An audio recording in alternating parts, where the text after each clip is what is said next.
La Comisión Económica para América Latina y el Caribe, la CEPAL, ha emitido o ha publicado una serie de datos con respecto a los impactos de la guerra en Ucrania en las economías regionales. Esto involucra a Uruguay y a una serie de países. Y ese es el tema, o sea, el análisis de ese estudio es el tema de la columna de análisis económico de hoy de Germán de Agosto. ¿Cómo andás, Germán? ¿Cómo andás, Tincho? ¿Todo bien? Te viniste con muchos números hoy. Tenemos varias cosas justamente para recoger cuáles son las perspectivas que tenemos para la región. Cuando contemplamos, el informe se centra en la guerra, pero también destaca que en realidad lo que estamos atravesando es una sucesión de crisis que podemos rastrear desde la última década. Y básicamente lo que tenés es que no terminás de recuperarte de una, ¿sí? Y ya los coletazos se alimentan de la nueva crisis. Entonces, si miramos un poquito para atrás, tenemos la guerra, tenemos la pandemia, antes tuvimos el conflicto entre Estados Unidos y China, la famosa guerra comercial, y antes la crisis financiera. Entonces, cada coletazo de esos va, de alguna manera,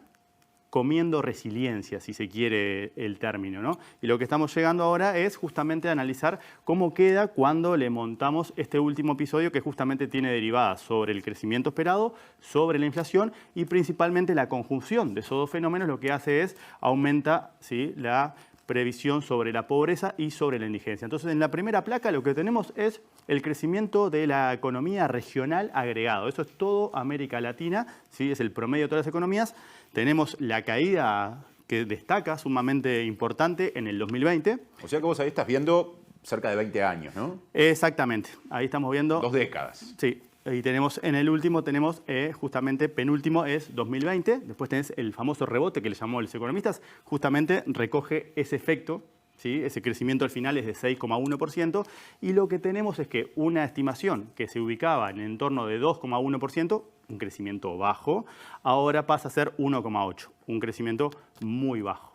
¿Sí? Cuando lo miramos, cómo se compone esto, pero por países, es lo que nos muestra justamente la segunda placa, donde tenemos la previsión para el 2022 por los distintos países. Tenemos el promedio de América del Sur, ahí ya estamos pensando en América del Sur, es apenas 1,5%, muy influenciado con lo que está pasando con Brasil, que es la principal economía del bloque, que apenas va a crecer 0,4%. Un tema que vamos a tener que abordar porque efectivamente eso tiene derivadas sobre nuestras perspectivas. Claro. En el caso de Uruguay, nosotros estamos ahí terceros en mayor crecimiento de América Latina. Tenemos una estimación de CEPAL de 3,9%.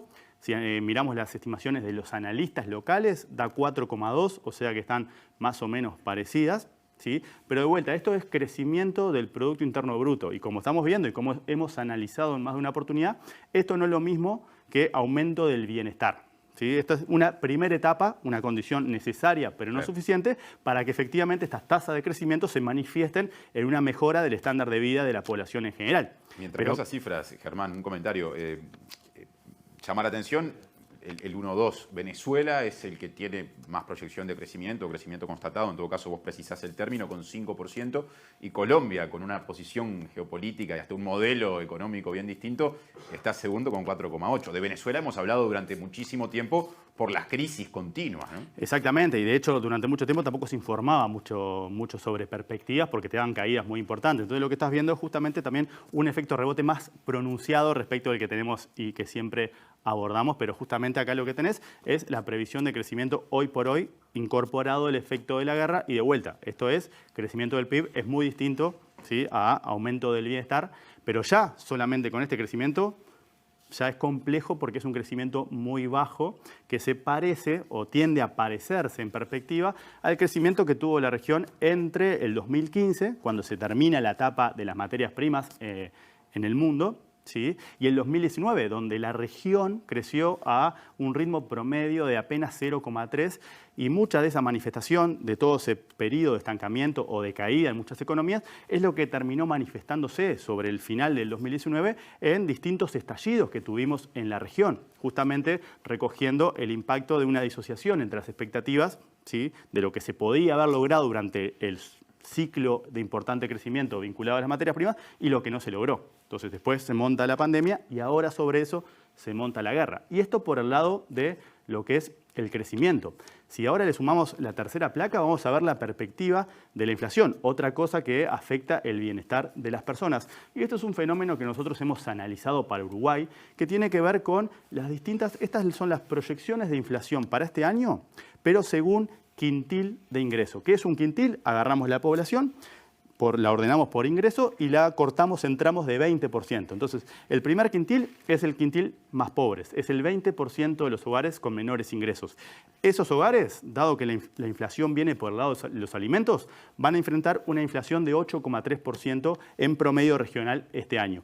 En el otro extremo, el último quintil justamente es el 20% de los hogares de mayores ingresos que tienen un punto porcentual menos de inflación, una perspectiva de inflación de 7,3%. Que consumen también alimentos, pero en todo lo que consumen los alimentos representan una proporción menor en comparación con los del primer quintil. Exacto, si lo extrapolamos para dar referencia en Uruguay, el promedio del Uruguay es 26% alimentos, ¿sí? El primer quintil, el quintil más pobre, 35% y el quinto, ¿sí?, en el entorno del 11%. Entonces, ¿qué pasa cuando combinamos este fenómeno inflacionario que pega desproporcionadamente sobre la población más vulnerable con las magras perspectivas de crecimiento? Nos da justamente cuáles son las perspectivas de pobreza. Entonces, lo que tenemos ahora en la cuarta placa es justamente qué puede pasar con la pobreza bajo dos escenarios. Ahí tenemos la pobreza, el primer dato corresponde al 2014, que es el último dato antes de que justamente tuvieras el quinquenio de estancamiento. Y después sí arranca 2018, 2019, ¿sí? Y las estimaciones justamente apuntan a